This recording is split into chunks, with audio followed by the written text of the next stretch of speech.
Hi, I'm Amanda. Hi, I'm Kat. Hi, I'm Mike. Hi, I'm Matt. And together, we are Breck's Natural Resource Management Team. Today we're out here at Breck's Forest Community Park. We're going to take you on an awesome journey where we can show you a little bit about the really neat things here at the park, so when you come out, the forest may be with you.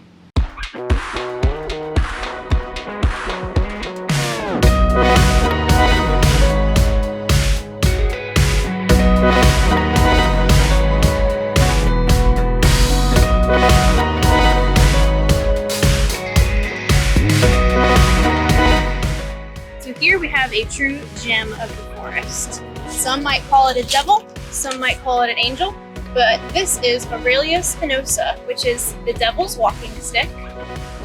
It has its name from these little spikes. Spinoza means spiky bush in Latin. And so this really interesting understory tree that you'll see has these very straight stems that come out at right angles from each other, which is one of the indicators. And every year these will kind of die back and then it will shoot out again from this beautiful big stalk. And you can see on the stalk, the stem, where the past branches have come off at these intersections. So historically, this was used for a variety of different things. As you can see, it's very spiny, so you have to be careful when you're around it. But Native Americans used to use the long, slender stems for arrows, and it's a really fun one if you guys see it out in the forest.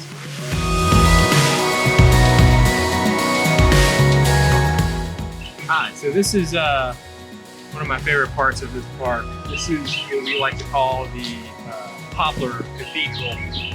This is an area with a lot of these really large, full-grown poplar trees. This is the leaf of a poplar tree. It actually kind of looks like a little t-shirt or a tulip, depending on how you look at it. They're also known as tulip trees. The scientific name is Liliodendron vera, I believe. They're a really interesting tree. And this forest, at this point, is we call this the Poplar Pine Loop. So this forest is made up of a lot of poplar and pine. And this is one of the first areas you come into. You can see if you look around, we're surrounded by these big, giant, full-grown poplars. They're very tall and straight. You can tell with this tight, corky bark. It's a beautiful tree. It's one of my favorites. It's called the Poplar Pine Loop because there are lots of poplar trees and also lots of pine trees. So here's one of our pine trees on this loop, and if you could look around the area, you see a number of these pine trees in this area. Pine trees are easy to identify. They have this kind of scaly bark, and one way to identify pine trees is by the number of needles. So we probably have 4 or 5 different pine trees in Louisiana, and one way to identify them is by, first of all, counting the number of needles, and also the length of the needles can help identify certain pine trees. This pine tree is a Loblolly Pine. It's probably our most common pine in Louisiana.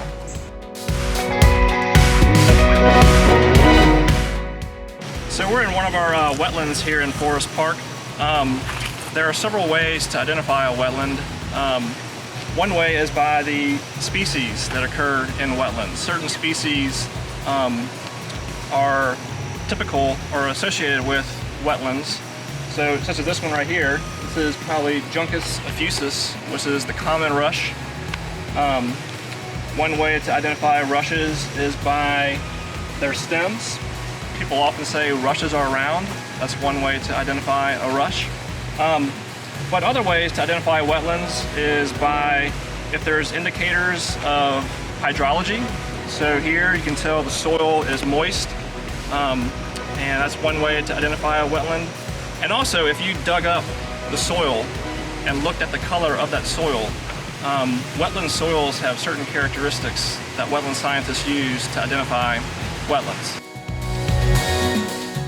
This is a cool species that you'll find out in our parks. This is actually a wild grape. There's 2 different main vines like this out in our parks. There's muscadine and then there's grape. And there's a few identifiers, ways you can tell them apart. A wild grape has a lot of what you call lobing. on the leaf, and there's a bit of diversity in its leaf shape. See, there's a bit of this lobing, or mitting is another term for it. This kind of, it looks like a little mitten. But another identifier, if you come in real close, you can see that these little tendrils that come out here that reach out and wrap around things are forked. And that's how you can tell that it's a grape. And you can look over here. This is a different species. This is our muscadine, or wild muscadine. You can actually see on here the muscadine fruit actually coming in. And these leaves are a lot more uniform and have very exaggerated serration. And also, their little tendrils only have one little finger, you can see. And these vines and plants are really important in the ecosystem. They provide a lot of forage and lots of privet, but this provides a lot of food for birds and other wildlife in our parks. And the whole plant is edible, so deer will eat the foliage, and the birds and the critters will come and eat these, and they'll fall on the ground, and other creatures will forage for it on the forest floor. Very important species, and it's always good to see them out in the parks.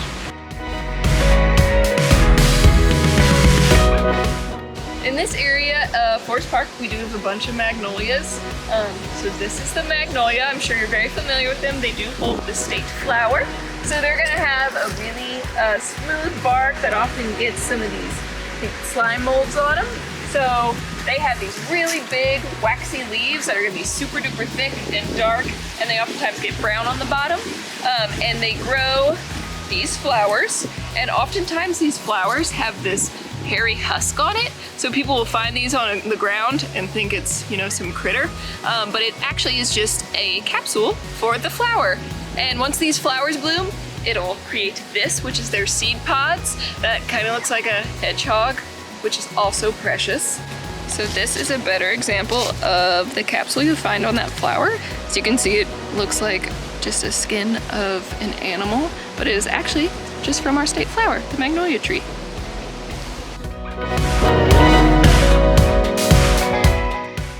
So one of the really unique features of Forest Community Park is the fact that you can see so many different habitats in such a small area and more or less an urban spot. So what we see behind me is this really amazing Tupelo Gum Pond. And these areas are essentially swamps. So the trees that you can see around me are Tupelo gum trees. And the wetland area is actually going to fill up during wet seasons, and then kind of where we are right now, it dries out a little bit, it stays pretty muddy, but these areas are crucial for amphibian breeding grounds. So we find a lot of salamanders in this area, and this area is actually protected because of the salamanders that we find here. So we don't, when we make trails, bring people through a lot of these spots, but we do have windows that you can view them from the trail so that they remain unimpacted by people constantly coming through here. So we want to make sure that we preserve these for the local habitat. But as you can see, there's these big, beautiful palmettos, which are these big spiky bushes in these little wetland spots, along with the big trees. So it's nice and open, and it has just a really fun feel to it.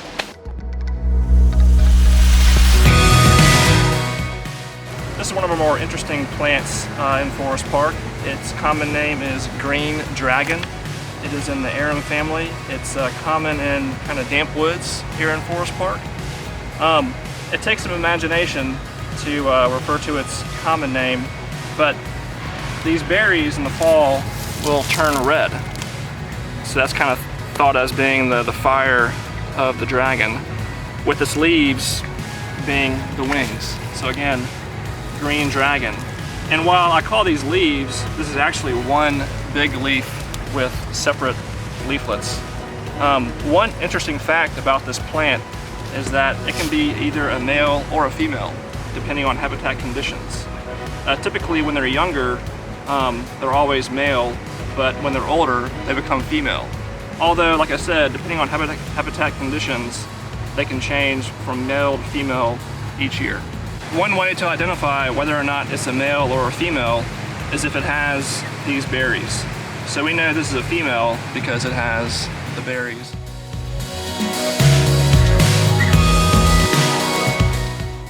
So one of the defining features of Forest Park and And what defines this forest are these really massive old growth forests.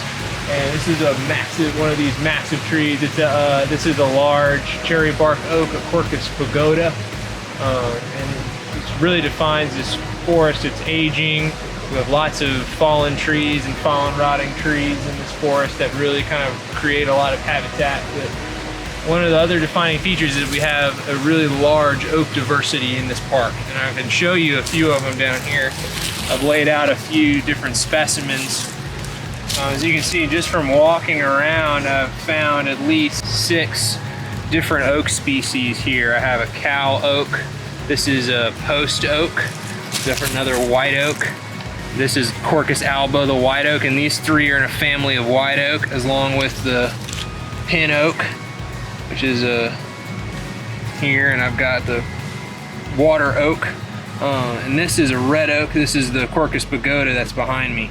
Now, oak trees can be really hard to identify because they're at different stages of their life, or in different parts of the canopy. Their leaves can be drastically different. For example, this is the Quercus pagoda, a red oak, a cherry bark oak, and this is a lower canopy leaf, and this is what you have in the upper canopy. And the reason why they're different, in the lower canopy, this needs to be a broader, wider leaf to collect more sunlight, where this is an upper canopy leaf that is thrown around in the wind and exposed to the elements and is in full sun. So they kind of develop differently at different stages. There's also a lot of hybridization that happens between oaks, and it creates a lot of crossover in leaf shape. For example, these are both water oaks, and they're different. This is a lobing, and you might think that this is a different kind of tree, but it's really not. It's the same species,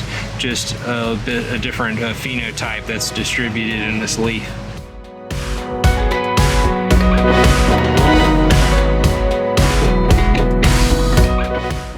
So, if you're out here, you'll notice all of the fallen logs around here.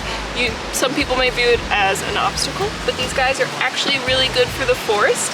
If you look at the side here, you'll see all sorts of burrows and tunnels, and beetles and ants are actually burrowing through there and breaking it down and living in there. And so over time, this wood will break down and actually go back into the soil. It's just like the composting process you do at home, but out in the forest. So it's gonna become a part of the soil and make it super nutritious so these plants can continue to thrive and grow.